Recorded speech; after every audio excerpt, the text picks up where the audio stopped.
ಮತ್ತೊಂದು ಸಂಕಷ್ಟದ ಸುಳಿಯಲ್ಲಿ ಈಗ ಸಿದ್ದರಾಮಯ್ಯನವರ ಆಪ್ತ ಸೆಲಕಿರೋದು ಜಮೀರ್ ಅಹಮದ್ ಕರಿಯಾ ಅನ್ನೋ ಹೇಳಿಕೆನೆ ಈಗ ಸಾಕಷ್ಟು ದೊಡ್ಡ ಸುಳಿಯಲ್ಲಿ ಸಿಲ್ಕೊಳ್ಳೋ ತರ ಮಾಡ್ತಾ ಮತ್ತೊಂದು ಸಂಕಷ್ಟದ ಸುಳಿಯಲ್ಲಿ ಸಿದ್ದು ಆಪ್ತ ಕರಿಯಾ ಹೇಳಿಕೆ ಬೆನ್ನಲ್ಲೇ ಮತ್ತೊಂದು ಕೇಸ್ ಉರುಳಾಗ್ತಿದ್ದು ಇಡೀ ಸಂಕಷ್ಟ ಡಿಸೆಂಬರ್ 3ಕ್ಕೆ ಹಾಜರಾಗಬೇಕು ಅಂತ ಹೇಳಿ ನೋಟಿಸ್ ಅನ್ನ ಜಾರಿ ಮಾಡಿದೆ.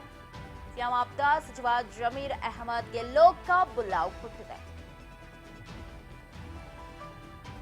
ಡಿಸೆಂಬರ್ 3ನೇ ತಾರೀಕು ವಿಚಾರಣೆಗೆ ಬನ್ನಿ ಅಂತ ಹೇಳಿ ಲೋಕ ನೋಟಿಸ್ ಅನ್ನ ಜಾರಿ ಮಾಡಿದೆ. ಸಚಿವ ಜಮೀರ್ ಅಹಮದ್ ಅಕ್ರಮ ಆಸ್ತಿ ಸಂಪಾದನೆಯ ಹಿನ್ನೆಲೆ ಲೋಕಾಯುಕ್ತ ನೋಟಿಸ್ ಅನ್ನ ಜಾರಿ ಮಾಡಿದೆ. ಸೂಕ್ತ ದಾಖಲೆಗಳ ಜೊತೆಗೆ ಖುದ್ದು ಬಂದು ಹಾಜರಾಗಿ ಅಂತ ಕರೆ ಕೊಟ್ಟಿದ್ದ. 3 ವರ್ಷಗಳ ಹಿಂದೆ ಇದೇ ಜಮೀರ್ ಅಹಮದ್ ಅವ್ರಿಗೆ ಹಿಂದೆ ಕೂಡ ಸಾಕಷ್ಟು ಬಾರಿ ಅಕ್ರಮ ಆಸ್ತಿ ಅನ್ನೋ ವಿಚಾರಕ್ಕೆ ಸಂಬಂಧಪಟ್ಟಂತೆ ರೇಡ್ ಆಗಿದೆ. ಅವ್ರ ಮನೆನೇ ಒಂದು ಅರಮನೆ ತರ ಇತ್ತು ಅನ್ನೋ ವಿಚಾರಕ್ಕೆ ಸಂಬಂಧಪಟ್ಟಂತೆ ಆಗಿರ್ಬೋದು. ಎಲ್ಲ ವಿಚಾರದಲ್ಲೂ ಹಿಂದೆಯಿಂದಲೂ ಕೂಡ ಈ ಅಕ್ರಮ ಆಸ್ತಿ ವಿಚಾರ ಅವ್ರಿಗೊಂದು ಬೆನ್ನಿಗೆ ಅಂಟಿತ್ತು. ಈಗ ಮತ್ತೊಮ್ಮೆ ಡಿಸೆಂಬರ್ 3ನೇ ತಾರೀಕು ಲೋಕಾಯುಕ್ತ ಅಕ್ರಮ ಆಸ್ತಿ ಸಂಪಾದನೆ ಹಿನ್ನೆಲೆ ನೋಟಿಸ್ ಅನ್ನ ಕೊಟ್ಟಿದೆ.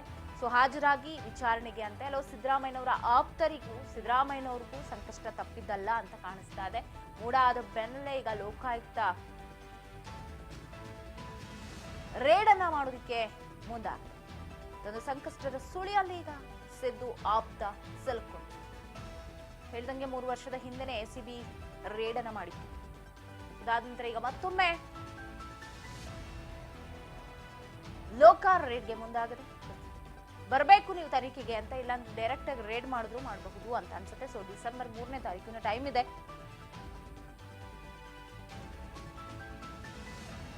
ಹಾಗಾದ್ರೆ ಇನ್ನೂ ಒಂದು 15, 16, 17 ದಿನ ಇದೆ ಟೈಮ್. ಸೊ ದಾಖಲೆಗಳನ್ನೆಲ್ಲ ತೆಗೆದುಕೊಂಡು ಹೋಗಬೇಕು, ಲೋಕಾಯುಕ್ತಕ್ಕೆ ಹಾಜರಾಗಬೇಕು. ಖುದ್ದು ಹಾಜರಾಗಿ ಅದು ಸೂಕ್ತ ದಾಖಲೆಗಳ ಜೊತೆಗೆ ಅಂತ ಹೇಳಿ ಲೋಕಾಯುಕ್ತದಿಂದ